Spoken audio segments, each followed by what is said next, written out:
My name is Robert Pearce, and I'm asked the question often about rating cases. Rating cases generally involve recruiting a large number of brokers from one firm to another, or business lines or books of business, where the gross production represents a substantial portion of the business of the company that is allegedly being rated. The impact on smaller firms can be devastating, and in some instances run them out of business altogether. Now, recruiting in large numbers of brokers or a substantial portion of competitors' business is not always rating, but numbers do count, and numbers always raise suspicions, especially when 40 to 50% of the brokers leave from one firm to another, or 40–50% of a business line, or maybe a complete business line, such as the fixed income department. Poaching a stockbroker here and there over the last 15 years has not been a problem since the broker protocol agreement came into effect. But rating has never been protected by the broker protocol.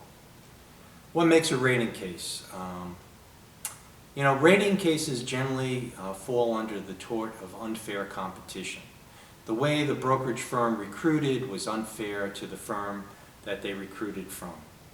And generally, what's unfair competition involves a number of other claims, claims that exist independent of the unfair competition claim, such as the brokers that have been recruited, they had a contract that prohibited them from working in a certain geographic area, or they had an agreement that prevented them from being solicited, soliciting clients, soliciting other employees to join the new firm, where brokers, departing brokers, particularly branch managers who have a fiduciary duty of loyalty to the employing firm, leave and take brokers with them. Those generally give rise to good unfair competition or good rating cases, where the rating company tortiously interferes with the other's employment contract by lying to the brokers that they're recruiting about the other firm, or engaging in some other conduct to interfere with the contractual relationships that the departing brokers have. If the hiring company induces the departing brokers to take with them trade information, confidential trade secrets, or other proprietary information, these can lead to good rating cases. And those claims collectively together will constitute a good unfair competition and help you persuade the arbitrators that you were rated wrongfully and entitled to damages. Now, there are defenses, and the defense is usually raised by the firm that is recruiting as, well, these employees would have left anyway. They had been looking around, they contacted us, we didn't contact them. We dotted our I's, we crossed all our T's, we acted in good faith. We didn't do anything to induce these folks to come over to us. It just so happened they didn't like their former employer. And if they didn't go to us, they would have went to some other brokerage firms. Now, because these cases, these rating cases, have all been subject to arbitration agreements, and arbitration awards are not reasoned opinions.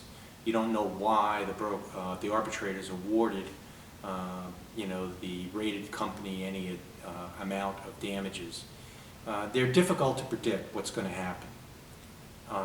Now, the good news is that over the last 20 years, there was a study that indicated that over 50% of the cases brought by firms that have been rated were successful. The bad news is those firms didn't win a lot of money. And that's because the damages are difficult to prove. You often need an expensive expert witness to prove the amount of lost profits. The calculations that come into play are not only the amount of profits that you lost, but the amount of expenses you avoided that get deducted. What's the present value of the lost profits that were lost over the years in the future? You can ask for disgorgement of the compensation that was paid to the departing employees while they were conspiring with the recruiting firm to leave your firm.